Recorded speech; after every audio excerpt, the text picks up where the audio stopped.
Hello, everyone. We're gonna give it until 1:15. Just to give you a heads up. Thank you.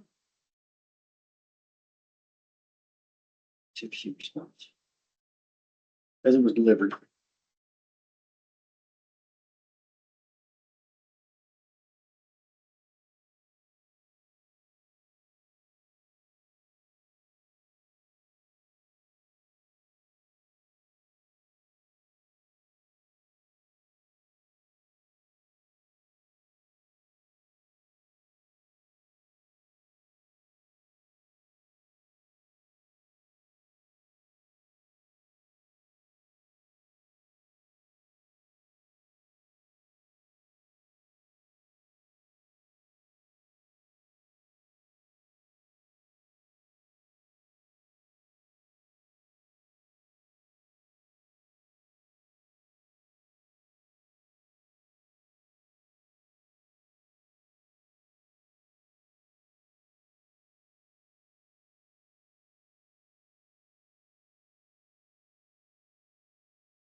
Hey, apologize for delay, everybody.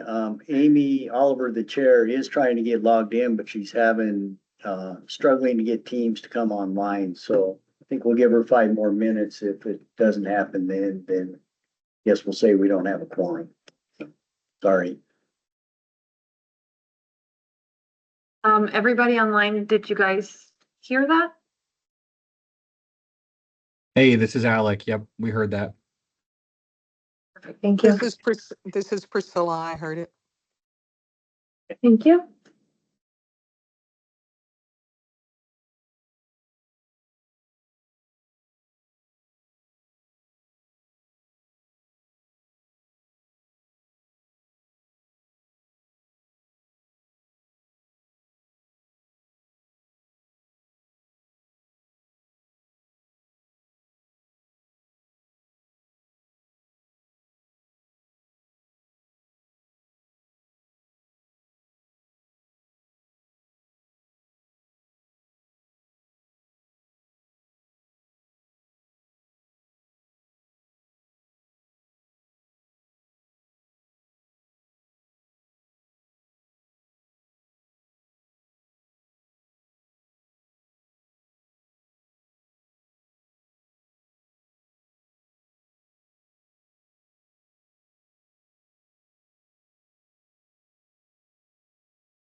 Sammy? Hi, yes, I'm here. Can you hear me? Yes. Thank All right. you. Thank you. I Technology guess is when the you're, worst. yeah, I guess when you're ready, we can start the meeting. Yeah, since I cannot see anyone, I am unfortunately going to have to ask Dennis to do most of the heavy lifts Sure. today, but I am here.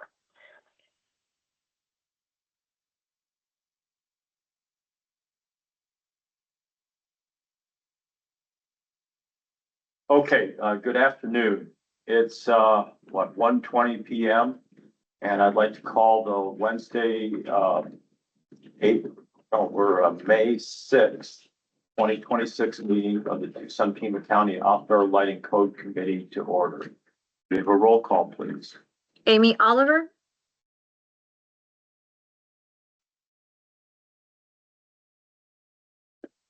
Amy, can you hear? Sorry, present on the phone. Yeah, it takes a second to unmute. Present on phone. Dennis Kuhn, Here. Craig Barron, Robert East, Buell Januzzi, Daniel Sleeter, Here. Alex Zimmerman. Here. We have a quorum. Great. I'd like to move on to the next item on the agenda, which is approval of minutes, legal action report for the, was it April 1st, 2026 meeting? I need a motion. I'll make the motion. Okay, Daniel made a motion. Need a second? I'll second that.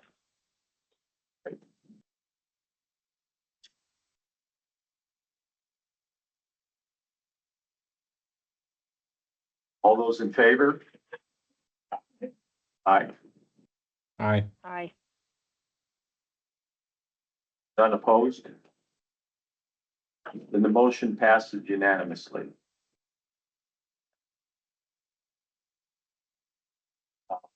To the next item on the agenda, which is call to the audience. So this is a time that any of the audience can address the committee, and that's both in person and online.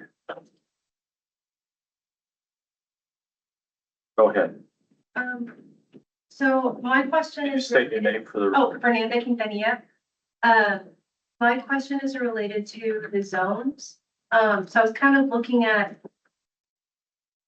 the history of the E1 through E3 zones and how originally, there had only been two zones. There was like an A zone and a B zone, and one was either your an impact fee observatories or you're not, right? And so I was curious kind of what led up to splitting up the zones and in the different areas. And then if you look at I was looking at the different zones and noticed that a lot of the area that lies within the E2 zone happens to be in some of the fastest growing areas in our region, including the Northwest, the South, West, and the Southeast. And when you look at the outdoor lighting code and you look at E2, it just says everything that was kind of left over from urban. It's not urban, and it's not, directly near the observatory. So I was curious, how, if we're thinking about how we can make those two things jive, considering, where we're seeing the growth and how we can accommodate that. So those are my questions. Okay, well, we can't answer the questions now. Oh, okay. But, thank you for That's bringing something that that I up. would like the committee to take into consideration. Understood. We have another. Richard Green, Stewart Observatory, University of Arizona, who helped design those zones. Oh, And what year was that? 1990 or thereabouts, Okay. long ago. And they are based entirely on the needs of the observatories, modified by the land use. So there were always two zones. There was E1, which is right at the base of the mountains that are the homes to the summit observatories. And that's the biggest impact by far, because lighting intensity goes as 1 over the distance squared to the source. E2 is the next step out in area. So we weren't thinking about development, we were thinking about impact. We would have been happy to put a formulator there, having it go as 1 over R squared, but it's a lot simpler to just draw annually to draw the circles around. 3 was based largely on commercial use, and so that's a compromise to say this is heavy commercial industrial use. It has, by its definition, a larger lighting demand. So E2 has nothing to do with the in between or not in between. It was in terms of usage. It's entirely an area consideration for the distance from the observatory. And those projections haven't changed.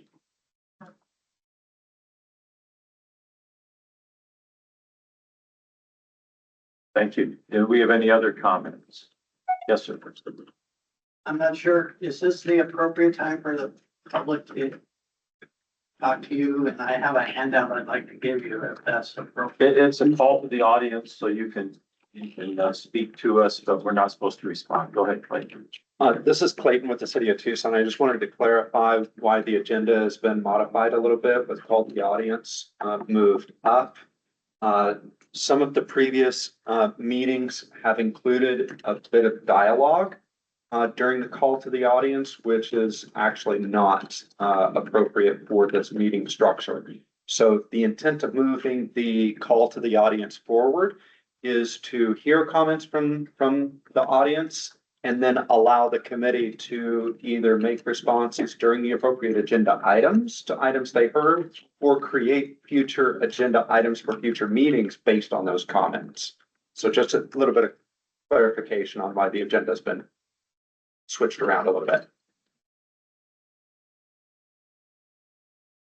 I'd like to make a presentation then. And I would also comment, I think some of the areas also reflect protection of wildlife areas like the Buenos Aires National Wildlife Refuge. Is there a place where you prefer people to stand and talk? Wherever. Whatever you prefer, yeah. My name's Robert Yosley, P.O. Box 633, Arivaca. I just recently moved to the area from Washington State. I'm a lifelong amateur astronomer, and one of the reasons I chose Pima County is due to the extensive consideration and concern with light pollution. I'm not going to go through this whole document, but I do want to show you some things in it. You can read it at your leisure thereafter. But one of them is just to talk about the impacts of light pollution on the environment, which has become the silent spring moment of our generation, where we're looking at the impacts of light pollution on wildlife, the environment, in particular, things like energy conservation. And with the amount of climate change that is occurring these days due to energy conservation, that's not a small thing. On the second page of my handout, you'll see an extensive diagram of the effects on wildlife and the environment. Picture on the third page, quite telling. This is Tucson, is seen from Kidd Peak National Observatory in 1959 all the way to 2019, 60 years. And this is rapidly now recognized as the most threatening thing occurring to the viability of the National Observatory in the area. It's quite remarkable. The next page, there's a diagram called the Bortle scale. This is a scale used for measuring light pollution. And I've got a map below there showing Tucson. And you can see that on the Bortle scale, light pollution is increasing quite rapidly. The thing about this diagram and that graph is that it's very underrepresentative of the amount of light pollution that is occurring at this time, because the satellites that measure the light pollution are now not sensitive to the green and blue wavelengths that LEDs produce. So that curve is actually much worse now than this would indicate. The next page is a map at the top showing the red, orange, and green areas. You can see the center of Tucson appears green, but this again is misrepresented because these satellites do not detect the blue light that's coming from the white light LED lights that are being put up. So the light pollution is actually much worse than these diagrams indicate. Mitigation is easy. You can simply get now, even on Amazon, light protection filtering that will take a poor 4,000, 5,000, whatever CCT light and convert it into a nice compliant 3,000 K or even less lighting fixture. And it's not expensive. And like I said, you can just go on Amazon and get these for your home. And one of the things I'd like to talk about is particular when we look at any kind of environmental pollution, the impacts from development, is you need to treat light pollution like any other form of pollution and develop impact fees to mitigate and discourage additional pollution from occurring. So I don't know how I can suggest maybe putting that on an agenda item, but I'd like to if possible. And lastly, I'd like to just talk about cities, counties that have observatories. 200 miles to the north of us, we have Flagstaff. As far as I know, it has only one major observatory, the Lowell Observatory. It's a fantastic facility, got a lot of historical importance. They have a better lighting code and better enforcement of those codes than Tucson. Why is that? Pima County is a home to dozens and dozens of cutting edge research telescopes. Just recently, like 2-3 weeks ago, the Dark Energy Survey by the Mayo 4-meter telescope was completed, the most detailed 3D map of the universe ever created, funded by the Department of Energy. Dark matter discovered at Kitt Peak by Vera Rubin, who should have gotten a Nobel Prize, but unfortunately she died before that could happen. So they named a telescope down in Chile after her. And finally, we have some of the most important telescopes in the world on Kitt Peak from the University of Arizona, doing the asteroid mapping and research, the Space Watch program that could literally protect the entire planet from a catastrophic asteroid impact. You would think Pima County and Tucson would have the most comprehensive and well-enforced ordinances in the world to protect those resources. And it doesn't. And that's just mind-blowing to me personally. It should be mind-blowing to all of us in this room. Okay? That's just astronomy. There are so many other impacts on the natural world now. You know, light pollution is what I call the secondhand smoke of the environment. And it's just as dangerous and poisonous.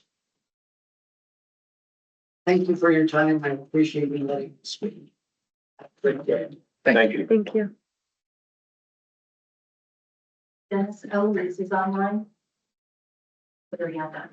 Sure, Eloise, go ahead. Thank you. This is Eloise Gore from Sunrise Mountain Ridge Homeowners Association. I always appreciate the opportunity to speak with you. This is actually a question left over from last month when you were speaking about the International Building Code and potentially using definitions in there having to do with residential. Of course, we're an HOA, so we are residential. And we were very curious to know what exactly you were referring to.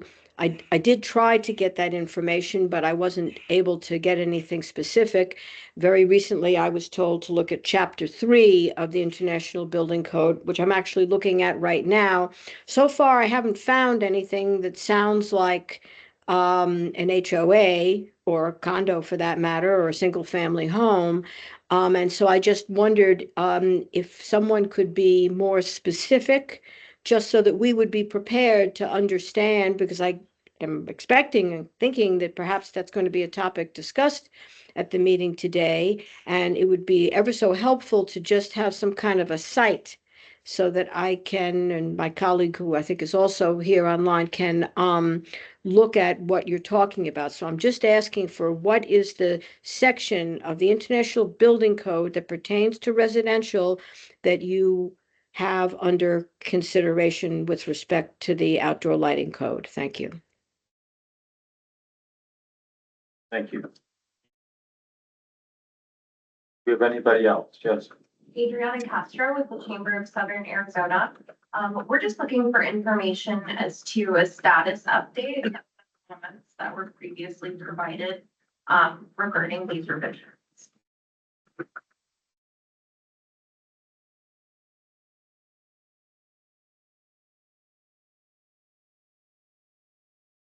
Thank you. Do we have any other comments online? I'm so sorry. This is Amy on the phone. My phone cut out. Can we just have our last speaker repeat what she said so I can hear that? Sure. This is Adriana Castro with the Chamber of Southern Arizona. We're looking for a status update on the comments that were provided from the last revision that was reviewed. Okay, thank you so much. Thank you. Okay, at this time, I'm going to close the call to the audience and we'll move on to agenda item 4, which is subcommittee reports. I don't know, Amy, do you want to give the report or do you want me to do it?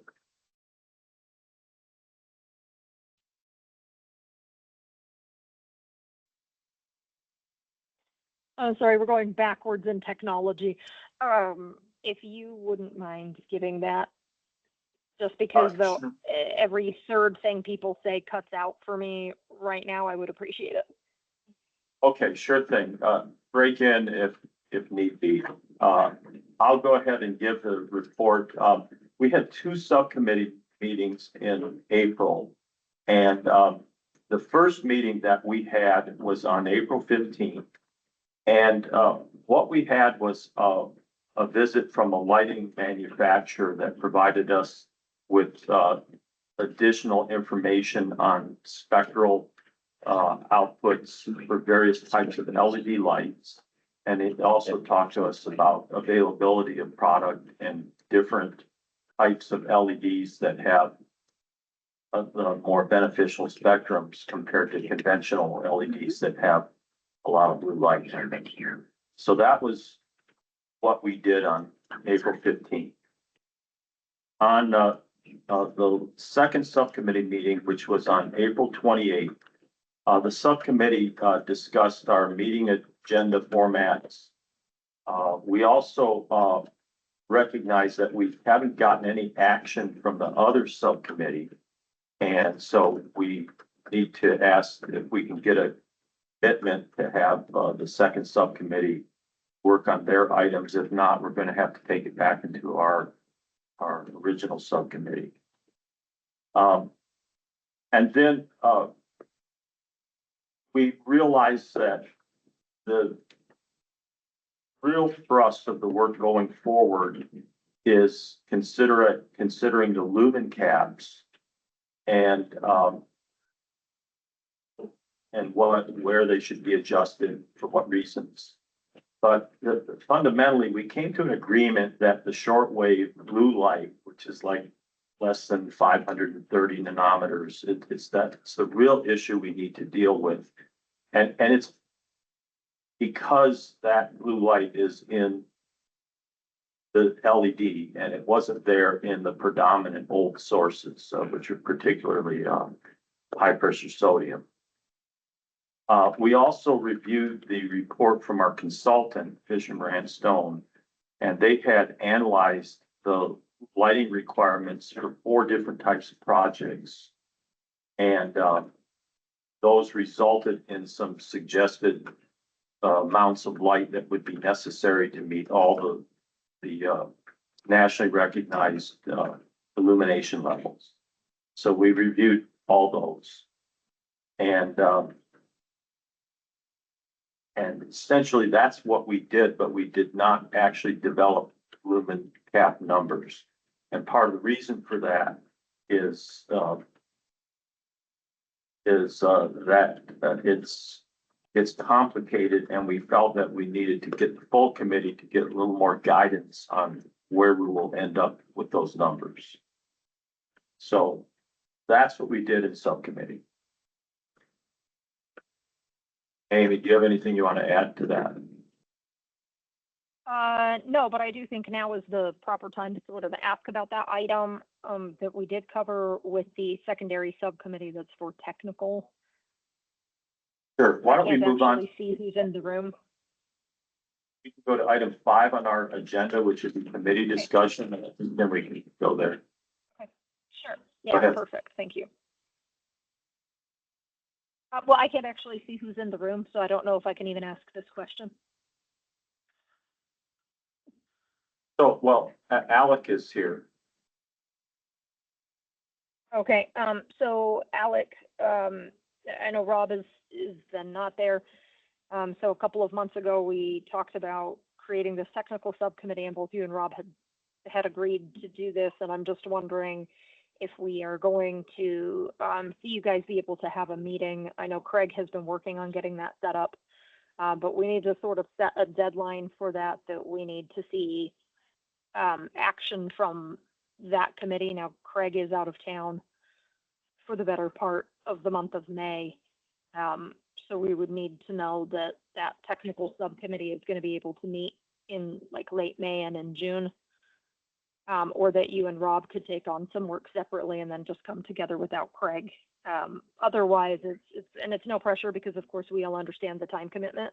We just need to understand what that's looking like so that if we need to reabsorb that work into the primary subcommittee, then we can do so. But we need to make progress on these items, and there was quite a lengthy list of them. Yeah, this is Alex Zimmerman. As I've committed before, I'm happy to support in the technical subcommittee. I have not seen any request or formal documentation of what items you'd like us to review. So at this point, I don't know what action items you'd like me to work on, but I'd be happy to meet in May or June with the other subcommittee members to start dialogue within the subcommittee. Okay, so with Craig out of town, I will email you and Rob and see if we can get you both started on something. And then when Craig returns, he can take back over Sounds good. on that. Okay, thank you so much. Of course.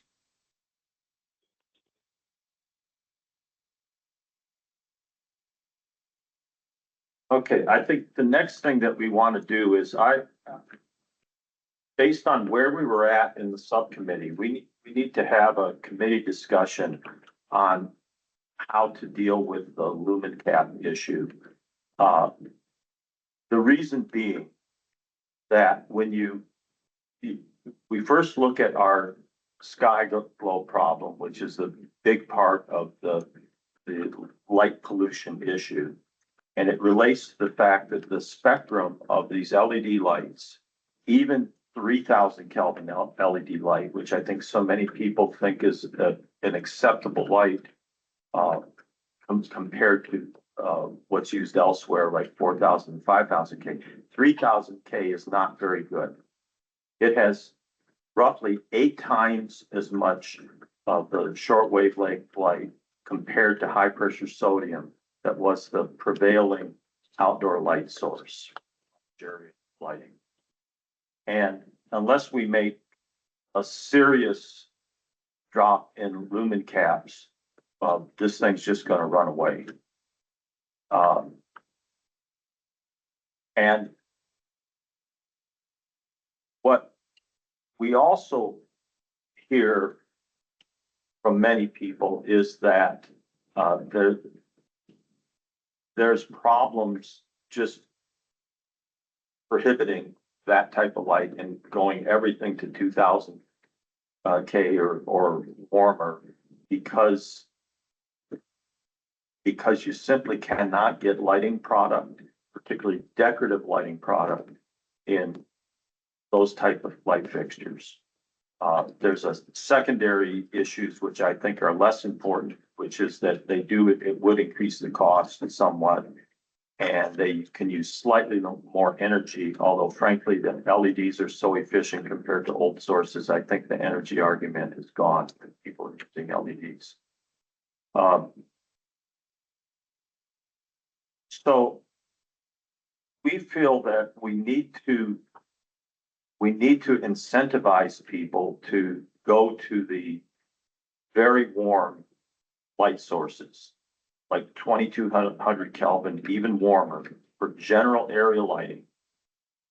but still allow a means that people can put some decorative lighting in that may go up to 3,000 Kelvin. And we could do that by producing multiple lumen cap tables for different conditions and what percentage use of each.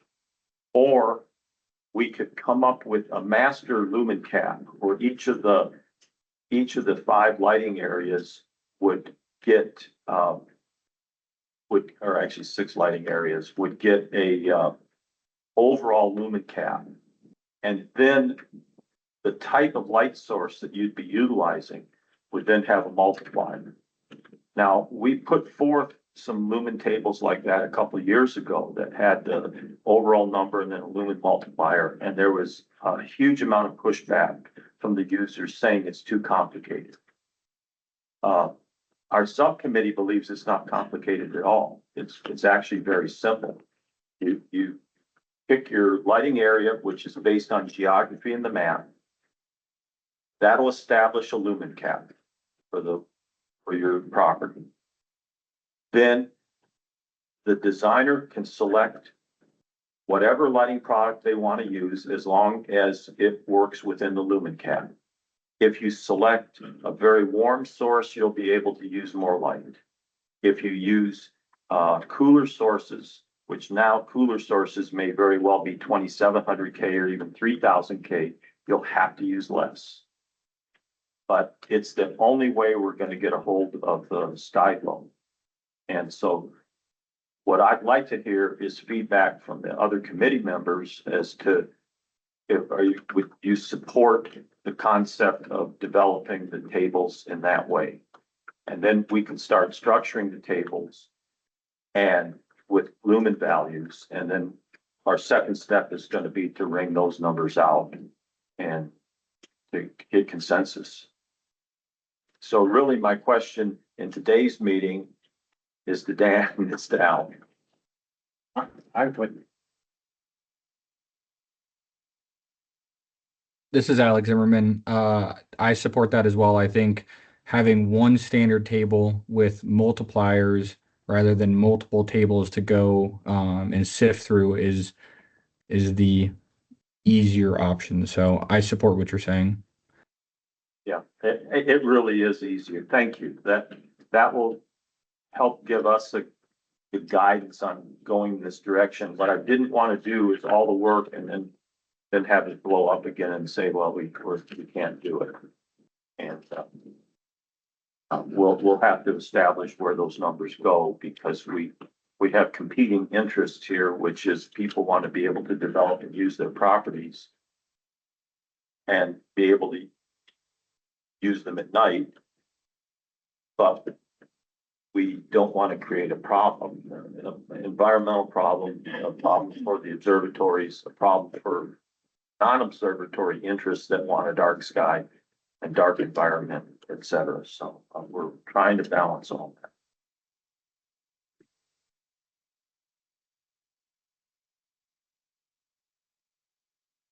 Amy, do you have any other comment on that issue?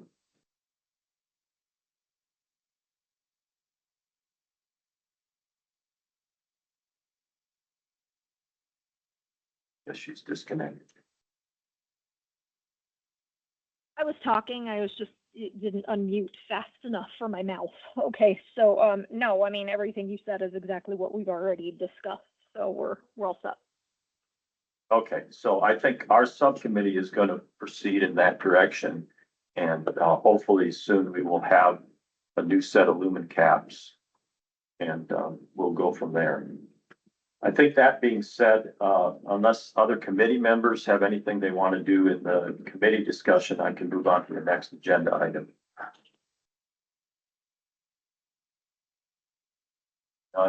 Let's go to the next, which is public discussion. So we put this item on the agenda so that we could interact with the general public and address questions directly. And we have to keep it brief. But I would welcome anything from either committee members or the public. Go ahead. Eloise online. Eloise. Hi, Well, that's certainly interesting. So if you go with this new approach to the lumen table, does that change what you do with the shielded, unshielded requirements and also as they relate to curfew? I think overall, it would not. There would still be curfews on unshielded light. I think we believe that there is a need to allow a small amount of unshielded light, mainly for decorative purposes, but it has to be turned off with a curfew. And to address your earlier comment, the distinction between residential and commercial will still exist. And to make that distinction, it's really not so much what's in the building code itself, it's which code applies to a particular project. And it's actually very simple. If the project is a single family, two family, three family, or fourth family building or project on a single property, it's residential. If it's not that, it's commercial. That's that's where we're at with that distinction. Okay, and then what does that, same question I always ask, I'm sorry, is how does that affect the homeowner association common areas where there's not necessarily a building, but there are lights? It would be regulated as commercial. That's my opinion and my interpretation of how that would work. So common areas in a residential area would be regulated as commercial. That's what you're saying, right? The way the code is structured now and as we have it in the draft going forward. If we heard comments from people that that was not a good way to do it, we could certainly consider those. Well, it's new. What you're saying is different from what we had looked at when we were preparing our comments, which contemplated that there was going to be a residential distinction for planned community developments like condos and particularly HOAs, because we're kind of spread out. Same as you, I'm just taking notes on what it is you're planning to do. I'm not, debating or anything. I'm just trying to understand what it is. So my home would be considered residential, but across the street from me, where there's a common area where there are trees and lights and so forth, that would be regulated as commercial. And so for that area across the little street from me, within our community, I would be looking at your table. There's going to be still a separate table for residential and commercial? Yes, that's correct.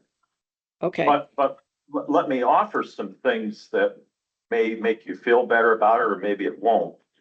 If it's commercial, then any unshielded light that you might use, that would be subject to the curfew and have to be turned off. Residential isn't subject to the curfew on unshielded lighting. Right, So- and then I'm sorry. I'm just saying that would, although you may think that you're less regulated as being commercial, you'd have higher lumen caps, but then you're more controlled because you're subject to tighter curfews than when you can use the lighting that is the most damaging to the sky and potentially the most intrusive to offsite.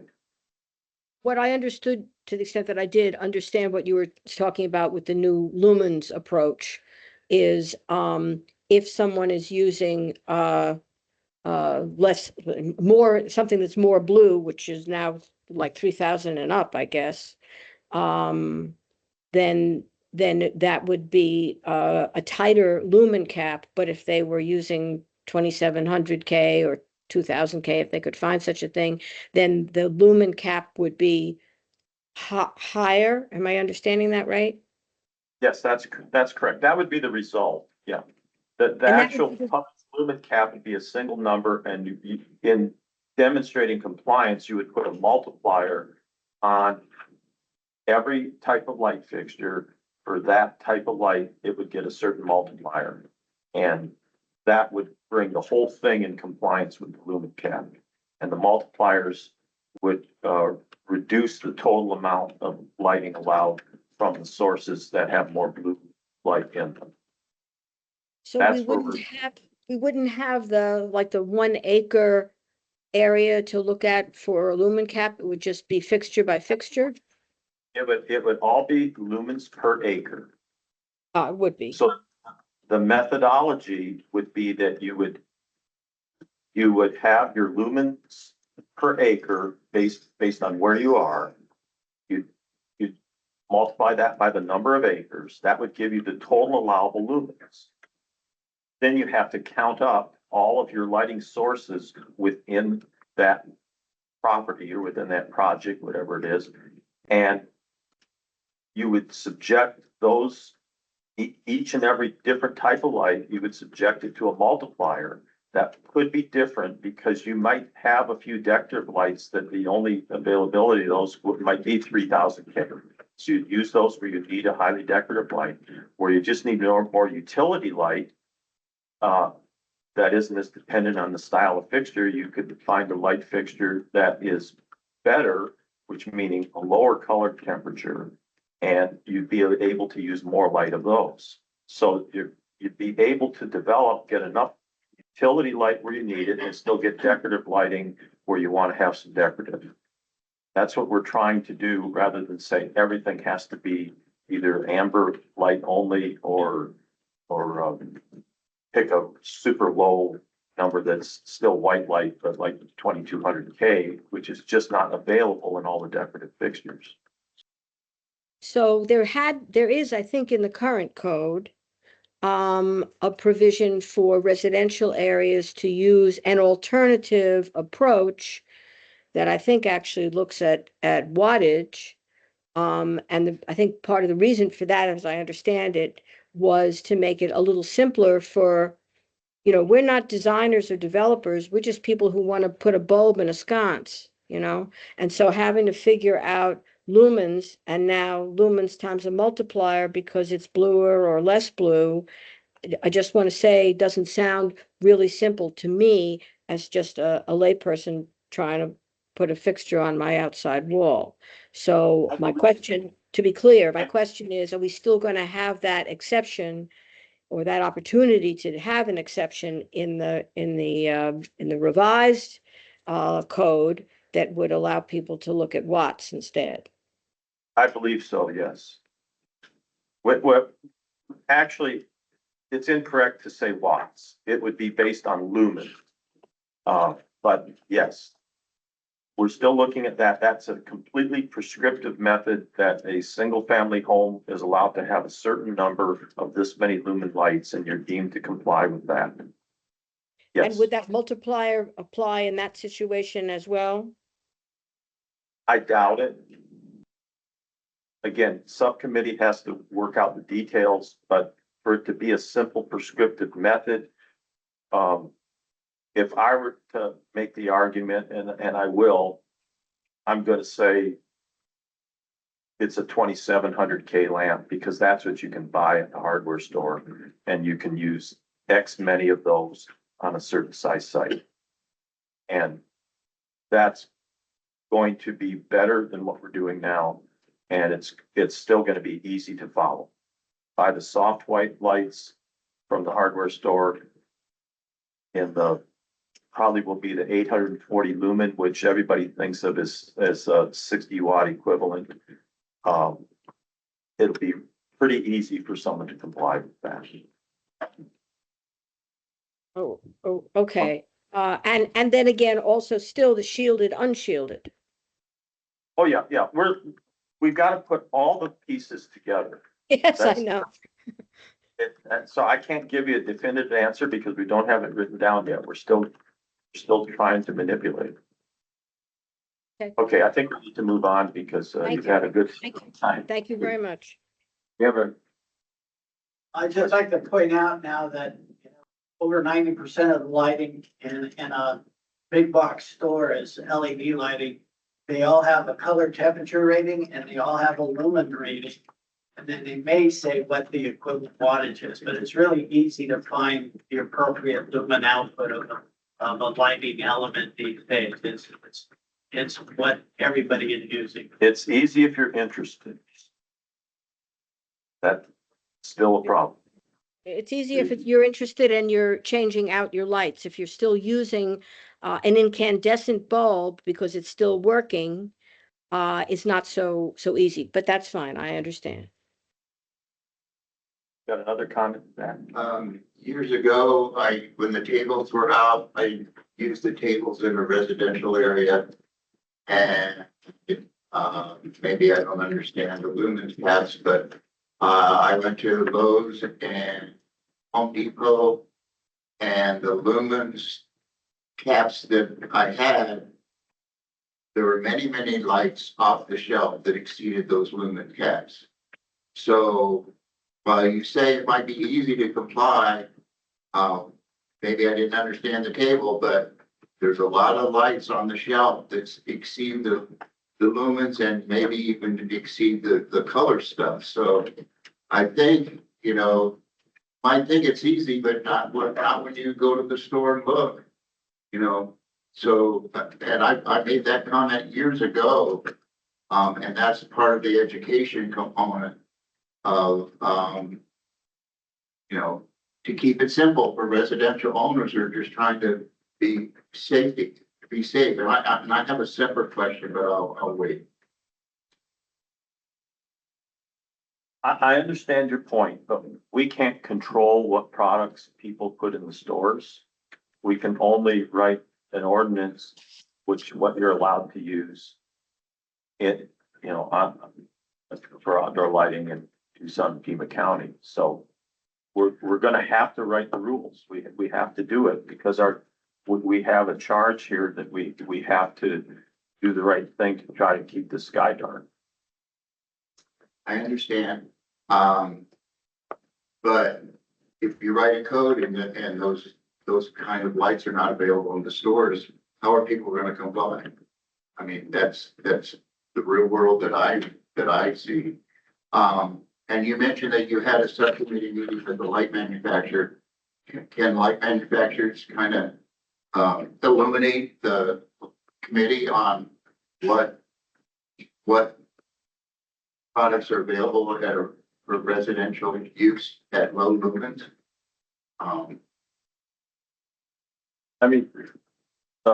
At least two of us on this committee were electrical engineers that as part of our job, we design lighting all the time and we work with lighting manufacturers.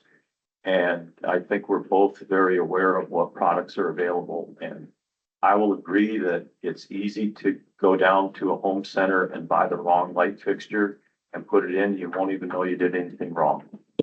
But I can't endorse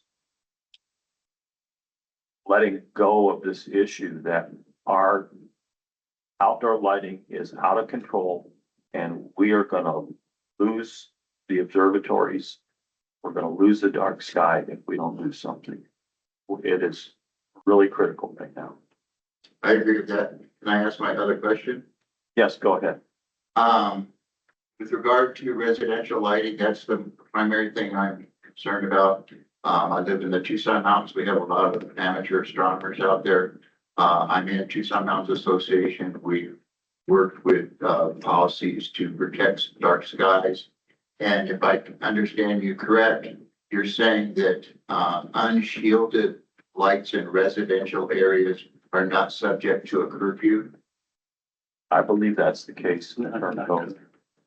My third question, you talked about incentivizing. Can you incentivize motion sensing lights in residential areas? I know you've introduced light trespass, but I think motion sensing lighting would cut down on the amount of lighting, the amount of light pollution, and the amount of light trespass.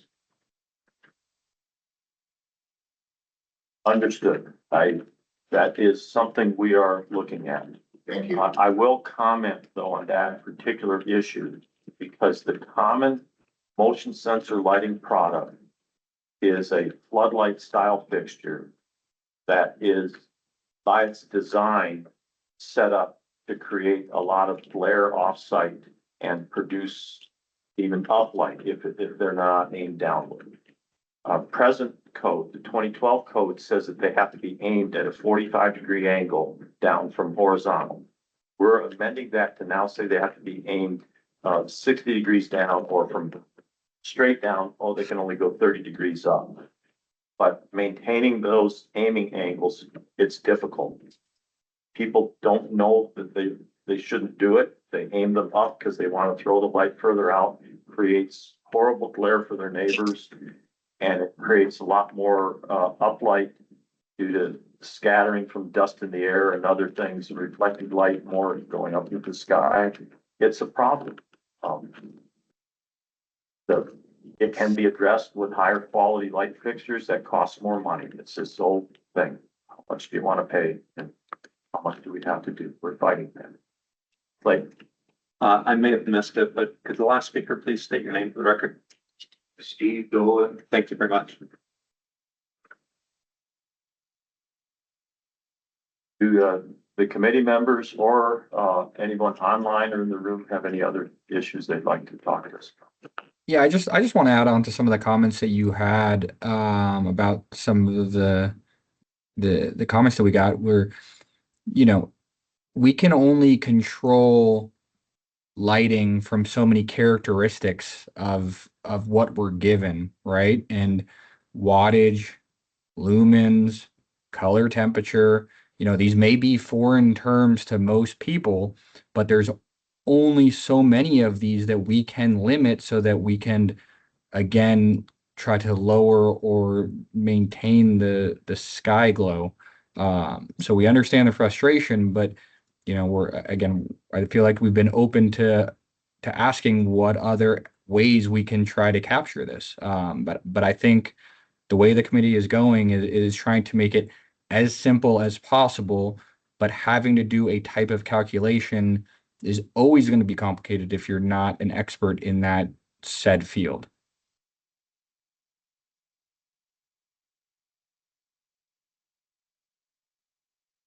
Thank you. I'm going to close agenda item 6, the public discussion, and let's move to item 7, which is future agenda items. And anyone in the committee can jump in, or staff, but I think we just need to maintain this agenda for our next meeting.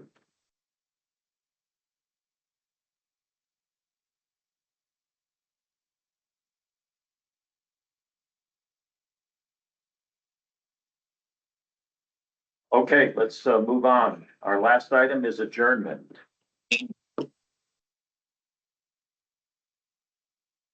We are adjourned. Thank you, everybody. Thank you. Have a good day. Thank you.